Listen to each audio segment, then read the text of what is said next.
Welcome to a very impromptu The Parents Lounge Friday afternoon edition. Jason, how are you, brother? Oh, you're muted. Oh, you're muted. It's only Thursday, but you're close. What did I say? You said Friday. Did I? Okay. So Okay. that's where the show's going. Got Did I it. say Friday? Hey, Paranormal 60 with Dave Schrader. You were like the last text I'm looking at is, hey, are you gonna make it? Because I'm here. We have a fantastic random show this afternoon. We're going at this time because we have a very special guest, and this is when he can do it. And we were gonna pre-record it and put it up tonight, but we thought, nah, just send it out into the real world and see what happens. Yeah, I'm super excited about this one. And we got Claire. Claire's going to join us. And Claire's going to join us. I know. So it's going to be super fun. I'm Jamie Kaler. I'm joined as always by my partner in crime, Jason Gowan. I should say my parent in crime would be a way. That should be the T-shirt, parent in crime.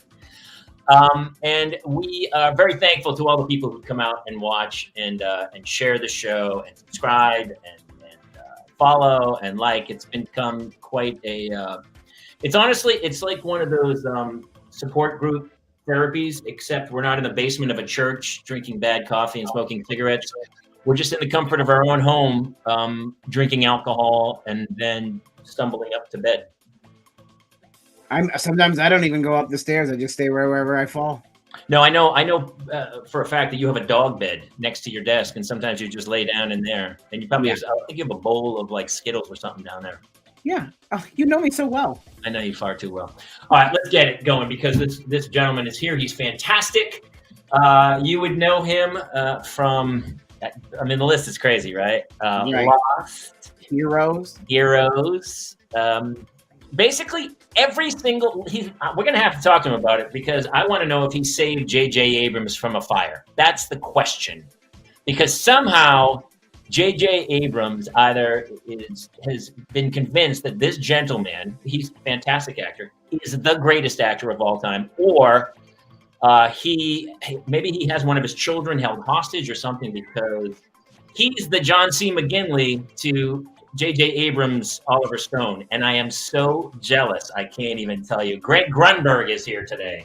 Yes. And of course, we're going to be joined by our resident voice of reason, Claire Kramer, who's probably just going to, teach us a lesson or two, like most moms do, who's here. So we are going to play our opening title. It's 90 seconds. I know this is the afternoon. It's going to replay at tonight.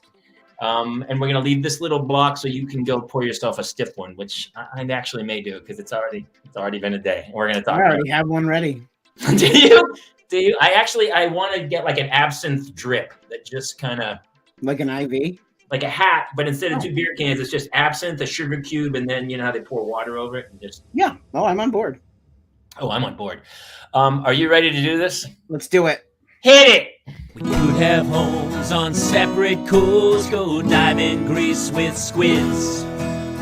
Could have been so bleeping rich, but instead we had kids. They won't smile for a photo, they won't eat the food we choose. That's why we're heading to the Parents Lounge to drown ourselves in booze. Every day we're more exhausted, we haven't slept in years.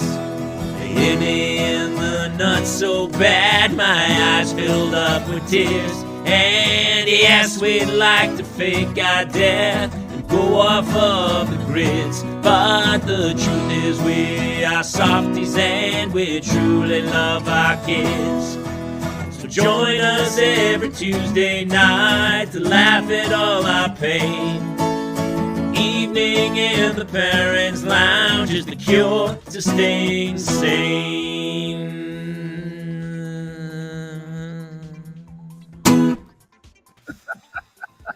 Welcome to the Parents Lounge. Please welcome Greg Grunberg and Claire Kramer. Hey, guys. That is fantastic, that little montage. That's like the thing that comes up on your phone. One came up on my phone, and it was like, your trip to Boston from 12 years ago. And they already put it to music, and and I'm like, I'm in my trailer or something, and I'm just like, oh, what a great trip. I remember.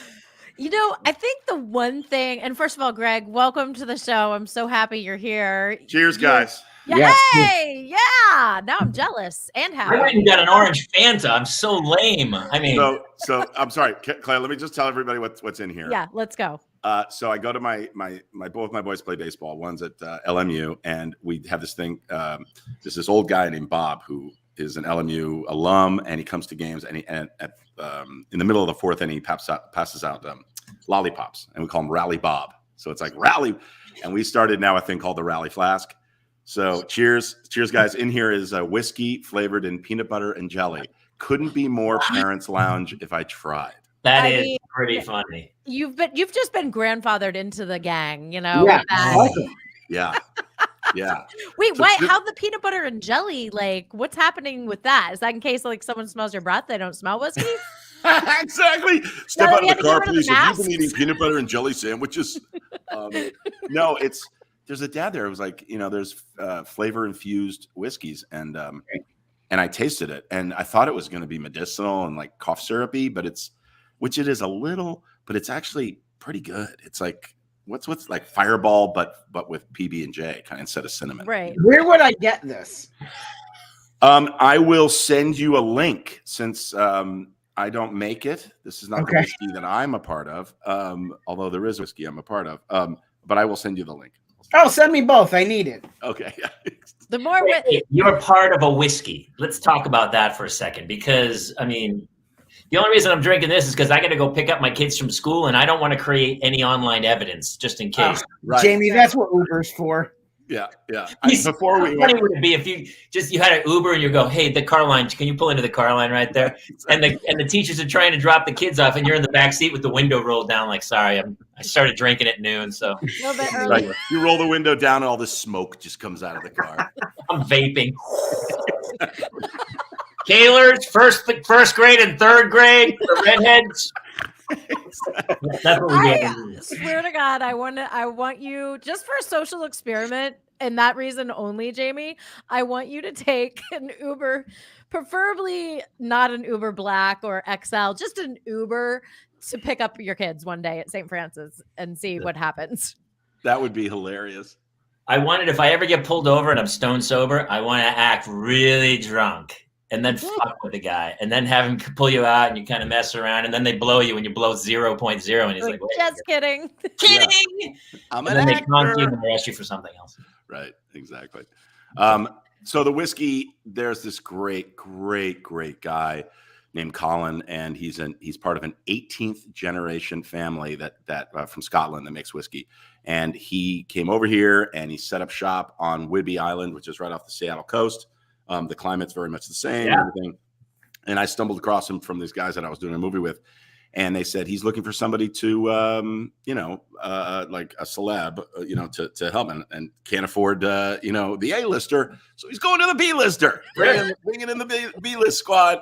And so I helped him out a little bit. And the sad news is recently, I think they had to close shop because COVID just destroyed them. But there are some bottles left at Bevmo and all that. It's called Cadee, Cadee. You won't be able to find it very much longer. It is so delicious. It's crazy. It's just really, really smooth. Really. We need a whiskey sponsor. We have a vineyard that we do shows with, 16600, and we have a chocolate chip cookie maker who we work with. So we're trying to find the right whiskey outlet to everything that parenting should be about is wine, chocolate chip cookies, and Whiskey. Right. Exactly. So, Greg, you have I see your photos online and all the other podcasts and stuff. I'm so amazed by your sons playing baseball and now tearing it up, man. It's crazy because our kids are young. My kids are super, and Jason's are even younger than mine. So yeah, we just started potty training. So I got to say, first of all, Claire and I are really close. We've known each other for a long time. So when I see, Claire, I think has 18 or 19 children, and when I see the photos of this beautiful family. Your kids are so gorgeous. I thought my kids were cute. And then, it's like baseball. So you play t-ball, you play this, and then you want to play high school ball, and then suddenly you're with a bunch of kids and you're like, wow, oh, this is baseball. Then you go to college and you're like, or travel ball, and you're like, oh man, these kids are really great. It's the same level of cuteness. I thought my kids were cute, and then I was like, oh, these are cute kids. But I am jealous when I hear of people that have kids that are younger. My boys, Sam, who just left, he's got a game I'm going to get to at 3:30. Sam's goes to Calabasas, and he's just tearing it up. He's having a great time. But yeah, he's featured in the LA Times and the Daily News and stuff because he's doing well. And he's going off to play college ball next year. And then my other guy, it's his last year. He plays for LMU, Loyola Marymount University. And so my wife and I are like, this is the last time we're going to see him play baseball. So we're going to every game. We're going to travel. We're going to Utah. I'm going to San Diego next week. We're going to San Francisco. We usually didn't travel with the team, but now we're gonna try as best we can to get out. You got to soak in those moments. I remember when we were doing, I think it was Big Ass Spider. You came to set one day and you were like, you gave me the best piece of advice, because I think I had 2 little ones and I was actually pregnant during the movie, which now is the Spider baby. Although I didn't tell anyone at the time. But you said like, I just, I was laying down with one of my boys and I fell asleep and like, I woke up at 3 a.m. and I was like in the bed with them. And I was like, man, I just got to enjoy this because pretty soon they're going to be off to college. And you were so right. Yeah. Like I always think about that, or I've thought about that many times over the years, is like, yeah, just soak in those moments. Maybe it's a pain in the ass, but like soak in those moments now because they go away so quickly. Yeah. Jake's 26 and he's our oldest. I'm sorry, what? 26, dude. Yeah. When did you start having children? I was raped at 3. Because I know you're 34 years old, so that would make 7. That's insanity. Yeah, I'm 55 this year, so I'm up there. I use a lot of Just for Men on my hair. And wait a minute, Cheryl, yours is 37. 37, so you're free. That's really Greg. I'm older than you, and I have a 6-year-old. I started having kids at 50. I've made some terrible choices in life, my brother. No, you clearly didn't. Look at your face. Look in the mirror, dude. You didn't make any bad choices. You did good. You didn't make any bad choices. I know. What comedian said they just? Oh, I love it. Yeah, those are so cute. I need a better background for a kids show. But anyway, what comedian, Jamie, was it Chris Rock? I feel like it was, that made the joke about like Robert De Niro like getting a vasectomy because he saw Robert De Niro like with a 6-year-old and was like, I don't need that in my life, Oh my God. No, listen, if you're De Niro, I think it's going to be fine. You got 3 assistants, a nanny. Right. I'll stop by this week sometime. I have a really funny story. Elizabeth and I are living in Sherman Oaks, and we were living in this little apartment. This right before the earthquake, and this is how long ago it was. And there was a place called the Industrial Shoe Warehouse. Do you guys remember this place? Sure. They have the sexiest posters ever. They have like these hot women in work boots. And you're just like, I'm going to go get shoes there. Yeah. Anyway, both of us needed a pair of shoes. We went in and I look over and there's Dice. Andrew Dice Clay is sitting there getting some shoes. He's trying some shoes on. And standing next to him, I mean, really does look like one of your kids, Claire. Like the cute, I couldn't tell boy or girl. That's how beautiful this kid was. A Goldilocks kind of hair, really little, and he's bent over and he's trying on this shoe, and the kid is just standing there next to him with an ice cream cone, and the ice cream, and it's just melting all over the kid's hand, and just staring at Dice like this, like super close, right? I mean, obviously it was his kid, and he's tying a shoe, and he looks over and he goes, "Lick it!" I was like, this is the best parenting I've ever seen. And then cut to Stars Born, and we're working on the show. We're working on the movie together, and I go, "Okay, you're never gonna remember this." And he didn't remember that, but he said, he goes, "My son's coming today." And in walks this kid, same beautiful blonde hair. Like, this guy is a stud. He's in a band. Couldn't have been nicer. But it was like that, going back to seeing a famous dad. It It was just so funny. That is like my favorite story because A, it's super Valley, and B, it's super like Andrew Dice Clay. He gave you what you wanted in that moment. That's exactly right. That's exactly right. But it also shows you what a great, like, with a comic, they're always like, find your point of view. And once you find your point of view, all you're doing is speaking as yourself. So it's not an act. That's exactly who Andrew Dice Clay is. Yeah, that's true. That's very true. Hey, I never thought about it that way. It's so similar. So last night, my daughter, she's on the cheer team, Claire, and she had to take the cheer picture this morning. So we had to find her cheer uniform at like 8:30 last night as we're trying to put her down. She's melting down. And I'm like, I didn't touch it. My wife's like, you probably threw it out. I didn't. Why would I throw it out? She kept saying, you threw it out. You threw it out. You threw it out. Blamed me. I'm stumbling around the house trying to look for it. I finally go out to the car. I can't find it. She goes, they're like, maybe it's in the car. I go, look in the car. I come back in. It's all quiet. I go, did you find it? And my wife goes, yeah, we found it. It was in the closet, where I know for a fact my wife put it there, because otherwise there's no way it was in the closet. It was perfectly placed or whatever. And so, but she says to me, she goes, yeah, we found it. It was in the closet. And my little 8-year-old daughter says, yeah, as soon as you took your negativity outside the house, we found it. No way. Fucking snapped. I snapped. I go, I fucking exploded on her. It was a bad night. I was like, you don't say that shit to me. I melted on her. I go, I'm in the car looking for your stupid thing. And I go, shit. I said shit like 3 times to her, and she was like, that was it. We didn't speak again for the rest of the night. And I was like, and then I went down to kiss her because I was in bed, and I was like, I wanted to put my fist through the wall. And I went downstairs to kiss her, and she was asleep. And I was like, is she faking asleep or whatever? Kissed her in her sleep. She was all sweaty. And then I close to her, and she went. She got up, and she's like, hey, you gonna make pancakes? No, I'm not. And you owe me an apology. And I was like a little girl. It ended terribly. I drove her to school. My wife's leaving for a week. It's just me and the two of them. And I asked her to unload the dishwasher, and my wife goes, we should start paying them. Why don't we pay you 50 cents to I go, no, we're not paying that kid a cent. You unload that dishwasher. In the other room, I fucking lost my shit. I think she was trying to be funny because she's kind of a smart ass. I wonder where she gets it. And well, let's talk about this, Joe, in general, because like we've gone through some major stuff in our family, right? Because I got to plug my new series because the Caregiver, because it is, of course, it is exactly what you're talking about. It's the frustration of those moments when you might be upset at something else and some little petty thing, and you don't even realize it in the moment. You just you say something that you normally wouldn't say. I mean, they're not adults. They're not adults. Like you. I mean, it's so funny because like you see other parents and they talk to their kids and you go, come on, like really? It's like so. At times you're like, talk to them like a real person, but then there's too much, and then like there's parents that hide everything from their kids. We're not those people. I can't do it. I don't know how to do it. When Elizabeth and I are fighting or we're arguing or whatever, it's not like I go, get me in the room. I don't.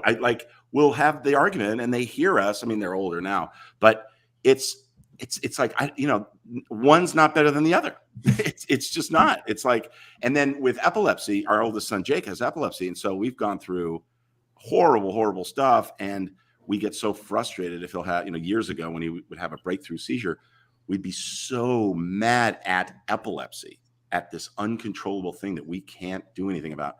And we would argue, I'd be like, where's that hat? Where the hell, we all do it. I do it every day. Because the event touches you off, and we're all artists at the end of the day, and so we make a living on our emotions. And if you're a good artist, the one thing in life you can't control is your emotions. You can't control them. You're going to feel how you're going to feel, and you're going to sometimes you talk about the breakthrough seizure, you're going to have the breakthrough anger or the breakthrough crazy or whatever, and you're right. Those, it could be the seizure, or it could be someone else, a non-factoring event outside your family that you read an email or you get a call and, it's something, and then all of a sudden that all takes, it's like a blanket on the family, the kids, the parents, and everything. So no, it's true. And I'm learning this, so the Caregiver is this series where I'm going around and I'm speaking to other caregivers. And, my son is independent. He's everything. He has a job, but I'm always thinking about him. I'm always worried about him. We make sure he takes his medicine and all that stuff. I'm a caregiver for him. It's not a, full-time nurse type caregiver, but everybody's got something. If your kid has asthma, if your kid has this and that, you're a caregiver for them. You're worried about them. And so when I go around the country now and I speak, people can go to the Caregiver series on YouTube or search Caregiver and Greg Grunberg, and you'll see the series. And it's just been eye-opening. It's been therapeutic. It's like this. It's like, you just want to talk. You know what's crazy is you go on social media, everybody's the perfect couple. Every family's the perfect family. Fuck that shit. No one's fucking perfect. And if you're going to say, there's nothing wrong with showing appreciation for your spouse or your relative or something on social media. But if it's so deep and sincere, I see these long notes and I'm like, the person's in the other room. You fucking live with them. What are you doing this on social media for? It's always that. It's like the person who starts out a conversation by saying, "No, I never lie." Well, yeah, you do. You're a liar.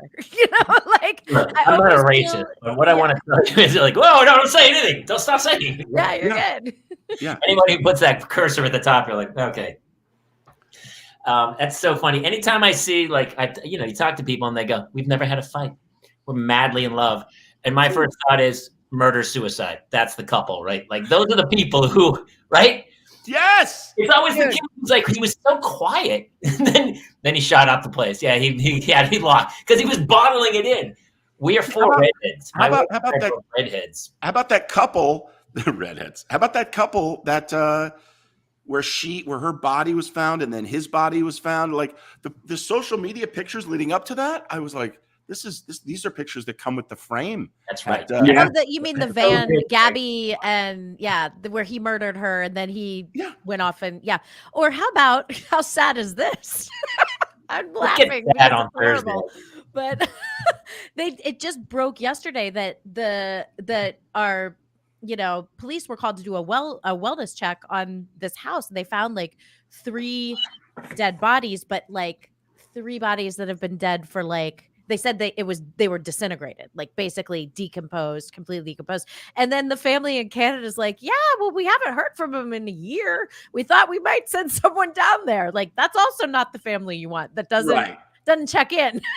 Well, my guess is that family was cashing some welfare checks because that happens a lot too. They go, "Oh, no, Grandma's still alive. She's down in the basement. We'll take that check for her." And then she's mummified down there. Right. Buried in the backyard, and they're just cashing the checks for a long time. Oh, God. Greg, that really happens? That's crazy. That happens a lot, actually. Yeah. How did you find out with your oldest? When did the epilepsy become apparent? When did he present the symptoms? So right before his 7-year checkup, we noticed, or teachers, one of his teachers actually said, he zoned out for a second.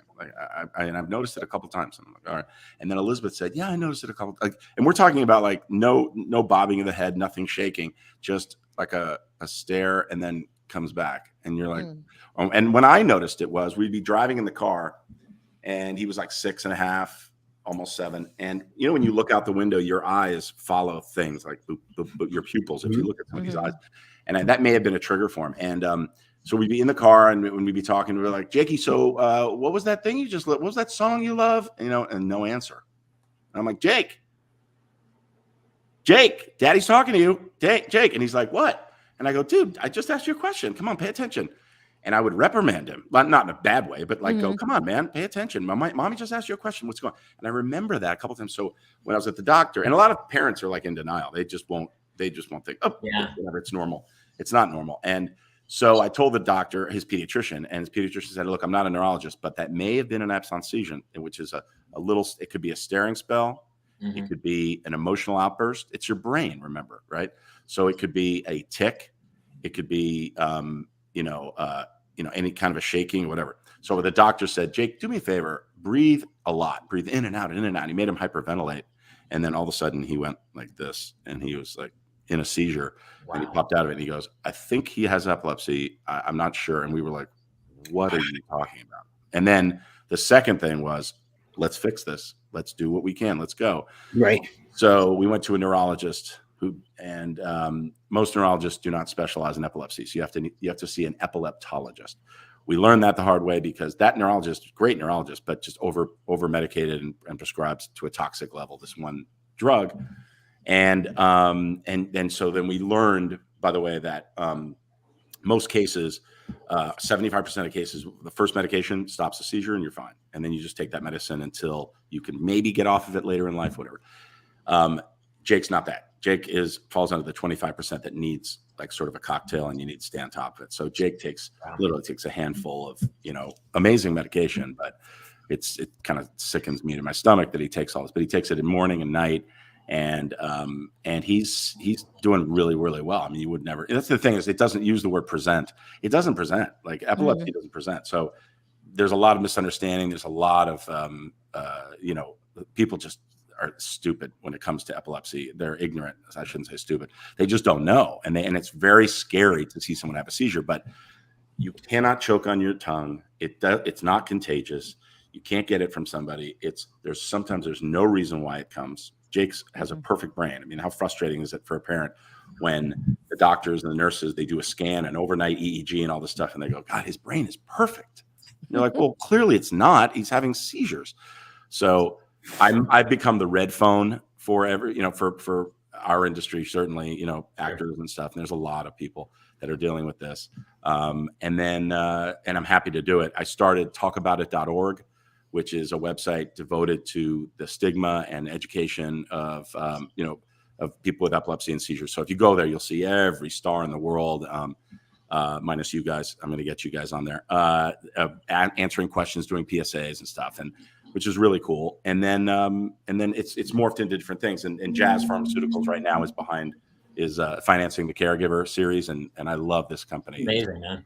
That's awesome. Question from the audience. Dave Schrader asks, Greg, have you tried cannabinoid oil for his epilepsy treatment? So Jake's not one of the people that, that's what they use it for his type of epilepsy, but the company Jazz Pharmaceuticals, they make Epidiolex. That's their medication. That's the first FDA approved cannabinoid medication. And we have tried it, and the one time you don't want to have seizures is in your sleep.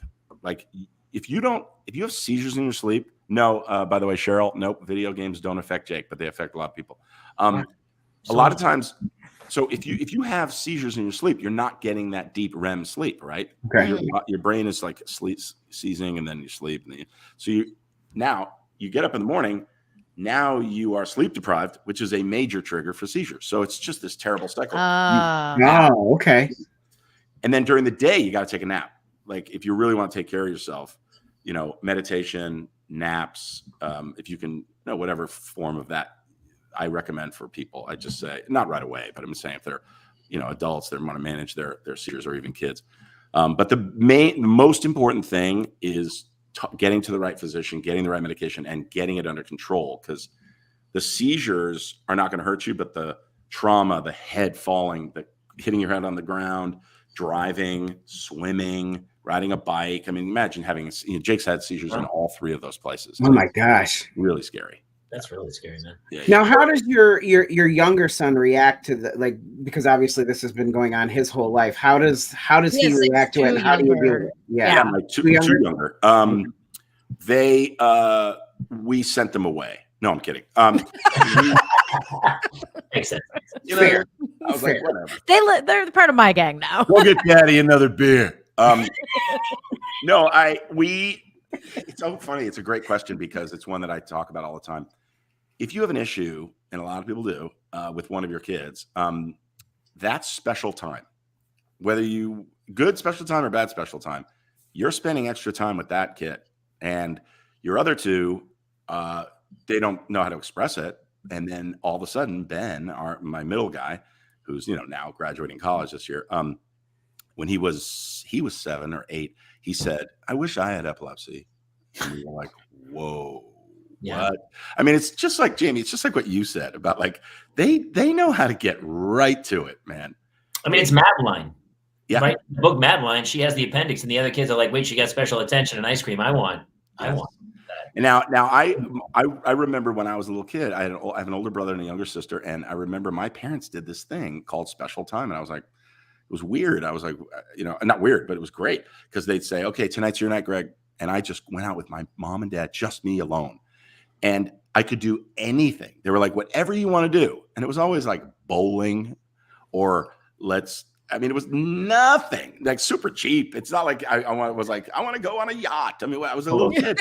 And it was just that special time with my parents. So I remember that not only do each one of your kids need special time, and then Jake, he wants real special time, not special time in a hospital, right?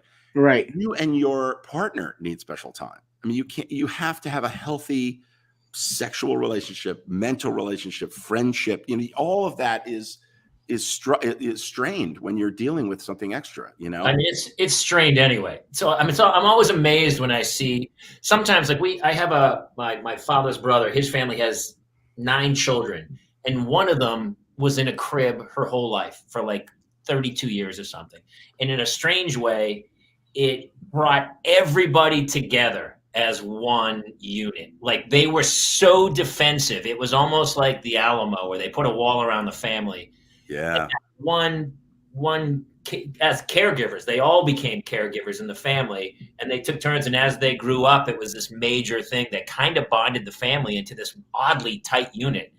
But I mean, as a parent trying to deal with just normalcy, like, I was ready to put my fist through a wall last night without any over a cheerleading outfit. So to deal with the other stuff is insanity. How about you're in a group? I mean, I'll give you 3 examples. You're in a group and you're standing there and Jake starts to have a seizure. And one of the other dad that I don't even know is like, "Hey, what are you doing, buddy? What is he dancing? What's he doing over there?" And you're like, dude, like he doesn't know. He doesn't know. He doesn't know. And he's got a bad sense of humor. And so that's his joke, right? How about when there's a terrible epilepsy joke on in a movie, and it's like you go, it's like, I mean, I hate to bring up Chris Rock again, but like, he said something offensive that he shouldn't have said. I am of the mind in that thing. I get the first call. People are like, oh, call up. Forgot what it was. It was Tower Heist was the movie. Brett Ratner was the director, and I got a call going, "Did you see this thing?" It was like Eddie Murphy going, "Oh, little seizure boy." And I'm like, to Ben Stiller, right? And I'm like, that is so not funny. Like it's not even forgetting that it's epilepsy. It's just not funny. It's like stupid. So I tweeted out, "Stupid joke, not funny. Come on, guys." 3 of my favorite people in Hollywood, as far as talented, and that's what you come up. Boycott, I wrote. And I literally, Brett Ratner called me. He will not say he apologized, but he was very nice on the phone and said, "Dude, I never meant to, offend anyone, blah, blah, blah." But I'm just saying, like, I'm of the mind that was offensive to me. But I'm like, if somebody's talking about it or if they're talking about it, at least we're getting it out there and it opens up the conversation. It's like some super religious person hounding me about God. And I'm like, leave me alone. I'm Jewish. I don't want to talk to you about this. And then they go, "Oh, you're Jewish. Did you know that?" But whatever it is, it just gets you talking. You know what I mean? Like that's their whole point. They want to fucking get you talking. Yeah. So there is that side of me where I'm like, just engage the conversation. We shouldn't be afraid of this. And then the third thing that, and a lot of parents will relate to this, is even if you don't have a child with an issue, when somebody says, "Oh my God, you're such good parents. How do you do it? Claire, you have so many kids. Oh my God, you're the best mom in the world. How do you do it?" You're like, what are you talking about? What am I supposed to do? I love my family. I love my kids. But people do it. They don't mean anything by it. But it's that saccharine sympathy. Like, I don't know. You know what? I just was thinking about this today. And I was like, how many people are like, well, this leads into other areas. But so many people are like, "Oh, I would die for my kids. that's like, of course we all would, but you have to live for your kids. You have to lead by example. You have to be the one like taking the extra moments, taking the time. And now that my oldest daughter is 14, and I talked about this last episode, shifting my mindset away from like, okay, it's not all like homemade baby food and diapers. And now it's like me understanding she's like this crazy human being in a 14-year-old body. Like her brain is not developed, but it's not developed. She's got social skills, but they're a little wonky, you know? And like looking at her kind of like an alien, and everything she throws at me, just being like, that's cool, whatever. Like, I mean, just yesterday called me like several times while I was trying to have a little special time with River, another one of my daughters, you know, just between picking them up at noon and taking her to dance, just like the minimal things. And calls me and gets so mad at me because I won't stop at McDonald's for her, which I'm like, look, we're not eating McDonald's, not happening, not doing, you know. And I just had to laugh because I'm like, she's so angry at me. She hates me. She's telling everyone what a horrible mom I am because I'm not going to get her a Big Mac, you know. Well, you should reboot Heroes, and nobody has any superpowers. It's just a bunch of people who have a lot of kids, and they're heroes. Exactly. And then people are like, what do you do? Nothing. I'm watching my kids today. I'm like, they have names like Octomom. So I have a question for you. My wife. So a lot of times, you said earlier about your son, how you figured it out. A lot of times when I talk to my wife, blank. She doesn't. It's honestly like she's in a trance. Do you think she has epilepsy? I do not. And I get that from a couple of different people. There are times where I'm like, it's so weird. It's so weird that you say that. And we're getting deep here, and I'm not going to name names. But there are a couple people in my life, like, I'm talking to them, and they're just like, what? Yeah. And I'm like, dude, it's because you and I are super fucking controlling people, and they don't want to deal with. It's a weird thing. It's like they just sort of turn off, and then I'm like, oh, she's turned me off. She's turned. Yeah. No, it's not epilepsy. I mean, to be fair, the kids have as well. It's like it's a personality disorder, but guess who has it? It's you me. And me. Yeah, it's me. Okay, all right. Well, I think we got to. Well, I think I'm fixed. I think that's. I have a question for you guys. Let's change subject here, yes. Because I don't know anything about having girls, and I saw some girls in that opening montage, and I know, Claire, you have beautiful girls. What is it like? I mean, so I'll just share a little story, right? You know, the kids, they go, there used to be this place called Millions of Milkshakes, and like all the kids would get on a bus. It was like an outing. They get on a bus, go to this place called Millions of Milkshakes, have a milkshake, whatever, and then come back, and or they go to a bar mitzvah, or they go to a quinceañera, or they go to a party, whatever. So they all get on this bus, right? And then so it meets in the parking lot somewhere. This is like, you know, or not a bus or whatever. But when the girls dress up to go to these events and these dances and proms and stuff, I'm talking about 14, Claire. That's why you said 14. Sam went to this bar mitzvah at 13. He had to get on a bus. They took him somewhere to like a hotel, something, came back. I'm waiting with a bunch of dads, and I didn't know it was dark, and I didn't even know these guys was at the out here where I live. And I'm waiting, and the bus stops, and these girls get off the bus, and I'm like, and I turn to this guy, and I go, what is with all the prostitutes? Because the way they were dressed, it was unbelievable. I was like, this is so bad, right? And the guy goes, I go, look at that girl right there. And he goes, that's my daughter. And she comes over right to him, and I go, dude, you cannot let her get out of the house like that again. And he goes, I talked about that with my wife. I mean, I don't know, if it's true or not, but I got busted, but I handled it. I just like rolled with it. I'm like, come on, man.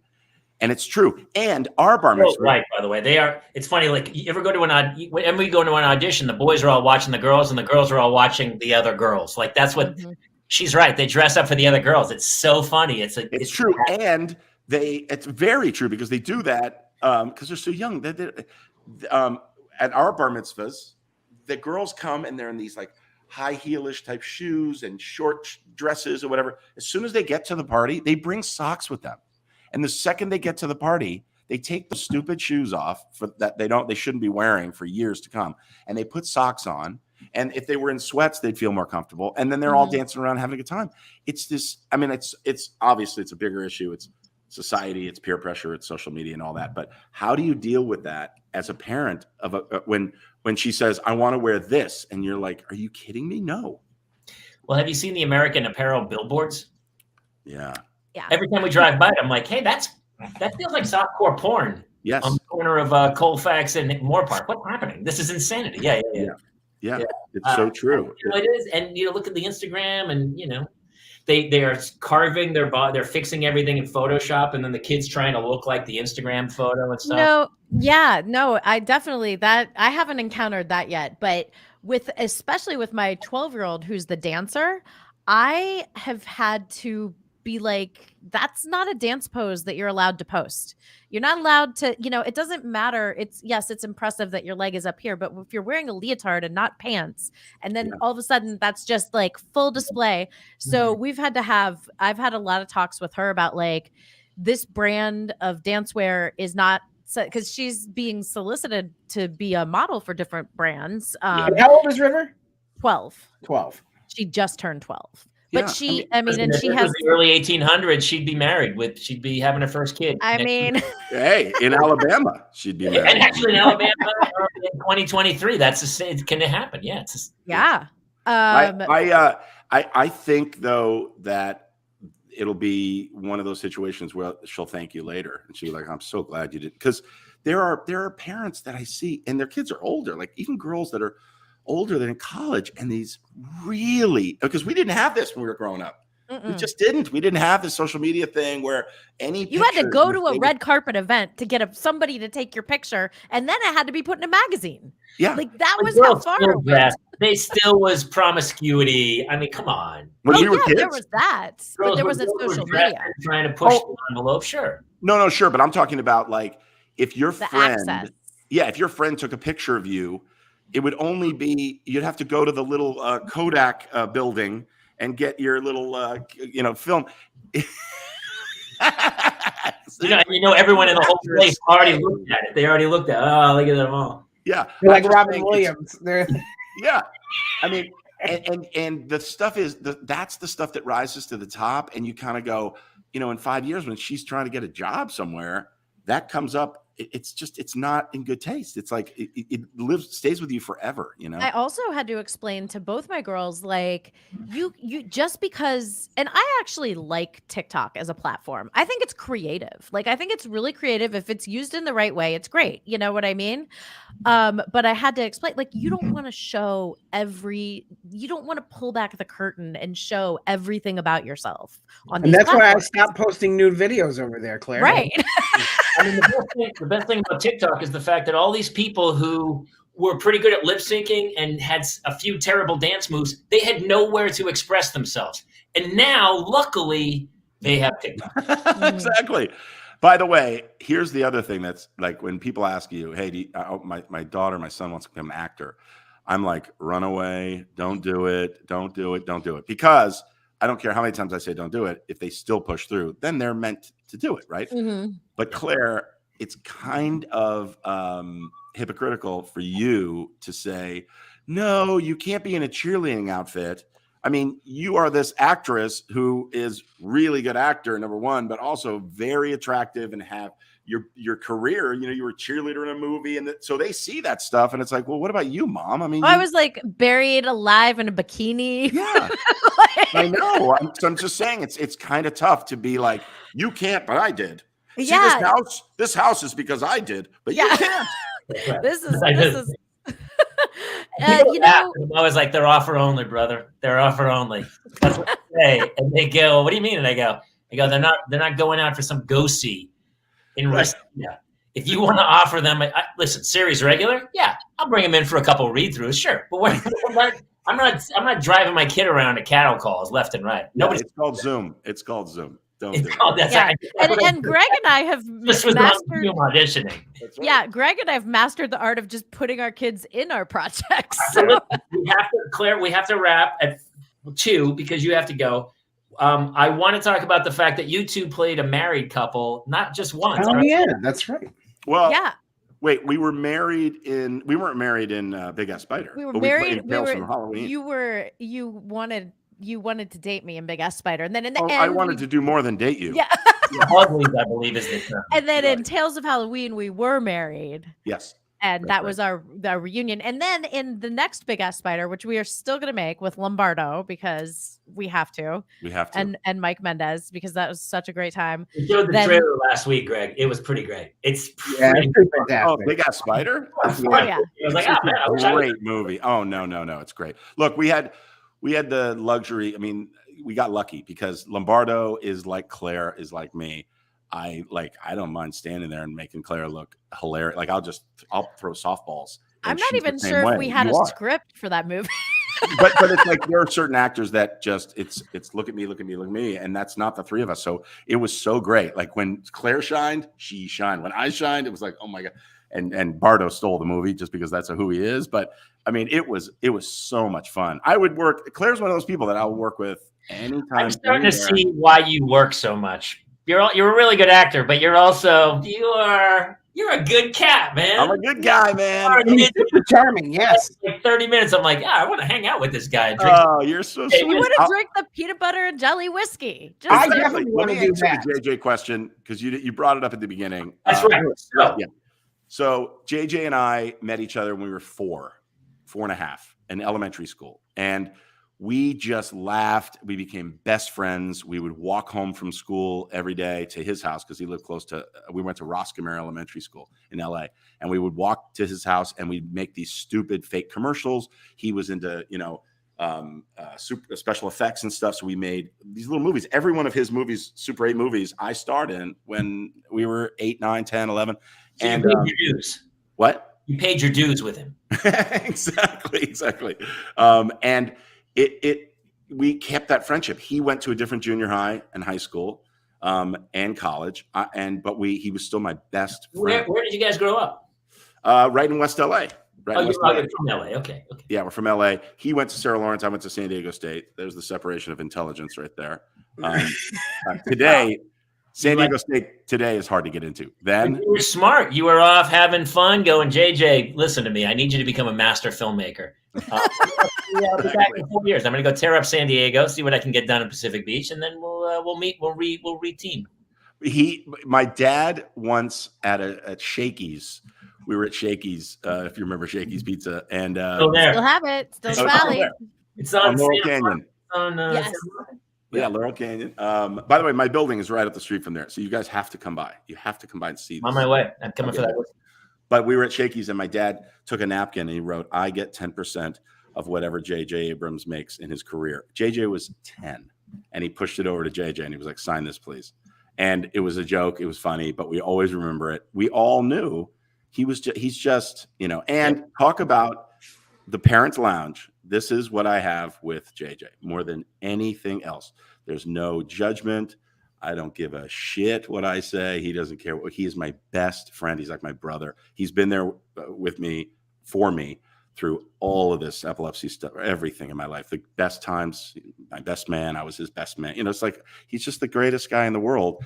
And I have a, people like, oh, you're so lucky. Exactly like that. And he runs shipping for UPS out of Worcester, Mass. So if you're ever there and you need something shipped, I can definitely put a call in. And I'm pretty close. It might take a couple hours to get it shipped, but I can get it. Well, Worcester, Mass. That's right where Sarah Lawrence is. So. I'm actually from New Hampshire. Oh, you are? That's funny. No, but my point was that everybody says, "God, you're so lucky," and it's like, nah. All this stuff is icing on the cake. I mean, we're doing a show together right now in Arizona, and it's a blast. All I want to do is work with him. I'm lucky that he's incredibly prolific, and he is who he is. But we both want to work with each other as much as we can. It's just too much fun. Well, but when you get to this, because you fit it all. Go ahead, Claire. Yeah, no, Jamie. I mean, I'm sure we're about to say the same thing, but when you get to this age and in this crazy business, you don't want to work with people who you're not friends with. Yeah. You don't want to work with like the pain in the asses, the whatnot. It's if you're sacrificing, leaving your kids, leaving your house, because sometimes going on location can be months, longer weeks, months, days.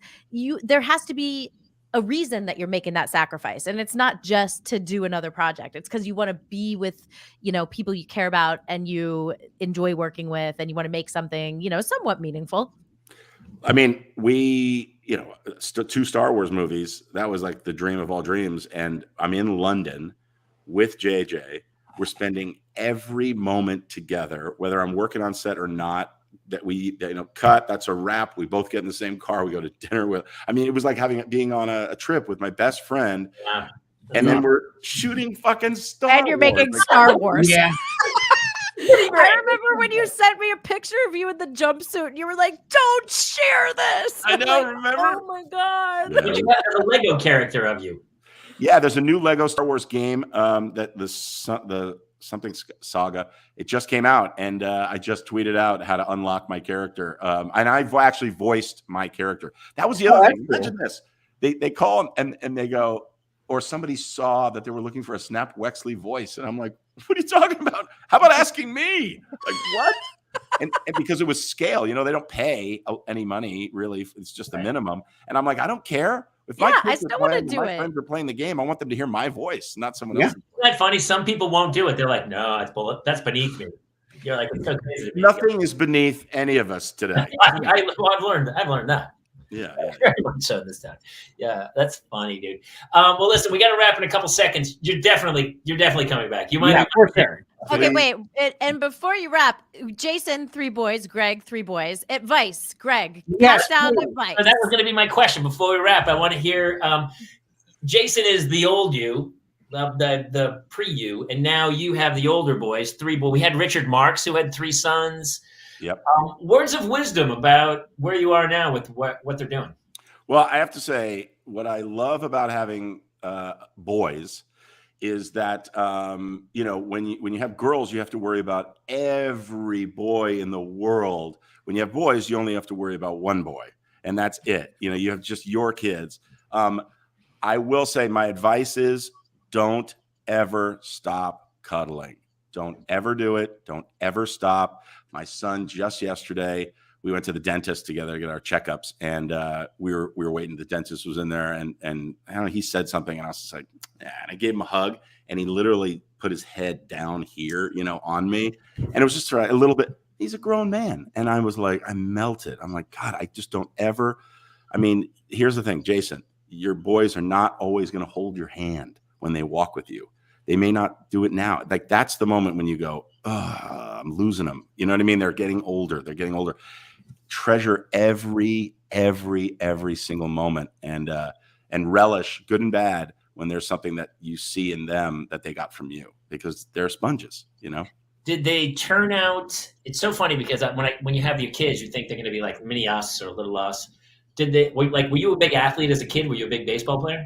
I played baseball and I was an all-star in Little League, whatever. But I played basketball in high school, but never at this level. It was different back then. This is now every parent thinks their kid's going to be in the MLB and the NBA. I mean, or NFL. We're doing soccer and we see at Van Nuys, the park over there, and all over the park is a one-on-one workout sessions. Yeah. Some dude who's like working out like a 6-year-old kid, like technically trying to work out their swing or their kick or whatever they're working on. Yeah. And by the way, $120 an hour. That's right. So trust in the high school coaches. Know that natural talent's natural talent, and your kids are going to develop. So you don't have to worry. Like, if they're weak and small, whenever that changes, man, we all grow. Don't put any undue pressure on your kids. Let them have fun. And if they want, you know, the other thing about living in California is everything's year round. So there's never not a time to play soccer. There's never not a time to play baseball. It's tough. You know, you want to mix it up. I'm doing a huge documentary right now, baseball documentary that I'll tell you offline who I'm doing it on, but he's the link. He's the greatest. And he said to me, he's like, man, the biggest mistake people make is they just don't let their kids play football and baseball and basketball. It's like, let them have fun, do whatever they want. And then they can hone in, you know, later. But you know, don't worry about it. So man, we even in like 1st and 2nd grade, kids have quit all the other sports to focus on one sport. Sport, yeah. It's your sport already. But I see dads who like tear their kids apart, and they're crying to the point that they don't even enjoy the game anymore. And I'm like, well, my kids will get all their coaching from whatever the prison league is that they play in Lakers. Hey, there's a lot of great players in the prison system, in the penal system. Yeah. Right? Yeah, a lot of opportunity there, actually. Exactly. Train with the best. Yeah. All right, listen, this flew by. brother, you got to come back. And thanks for. Oh, I'd love to. We're gonna keep it tight to 1 hour, and I guess that's all we got. I gotta go off and now start drinking off camera. I guess. Yeah, Greg, I'm where gonna can go to a people find game. I'll let you know how the game goes. Yes. I cannot thank you guys enough. Honestly, I've been talking about doing this. I apologize before, but I'm now Mr. Ethernet. I've got it hooked up here at the house, so we're good. But I would love to join, even if I'm not the guest and I just want to be a fly on the wall. Let me know. You're welcome anytime. Like we don't do a lot of guests because you as a guy who's done podcasts, did you get to a point where you just got sick of interviewing people? Yeah. I just want to chat, and so hearing your stories and stuff, it doesn't feel like an interview. It just feels like it's rolling. Yeah. Just chat. Super fun. So please come back. We'll hit you up to come back again. Where can people find you, Greg? What's that? Where can people find you? At Greg Grunberg. Search the Caregiver or the Greg Grunberg channel on YouTube and the Caregiver series. I will also share a link of the Caregiver out, and everybody can put all the links up with it tonight on the Parents Lounge and stuff, dude. Yeah, but Instagram and Twitter both, and Facebook, all Greg Grunberg. Yeah. Talkaboutit.org. You are entrenched in it. Ladies and gentlemen, Greg Grunberg, Claire Kramer, Jason Gowan, I'm Jamie Kaler. Thank you all for joining. Be sure to follow, subscribe, like, and tell other parents who need a little mental health break to come visit us because, honestly, just talking to you guys and hearing what other people are going through, especially with epilepsy and all these special things. There's so many other people who are dealing with these issues, but they don't really reach out. And they're kind of stuck in it, but everybody's going through their own problems. So it's great to hear other people. And thank you so much for sharing it, man. It's really, really kind. It's my pleasure. And I hope you guys have a really good day. Yeah. That's it. We'll see you next time here on the Parents Lounge. Love y'all. Good night, everybody. Bye.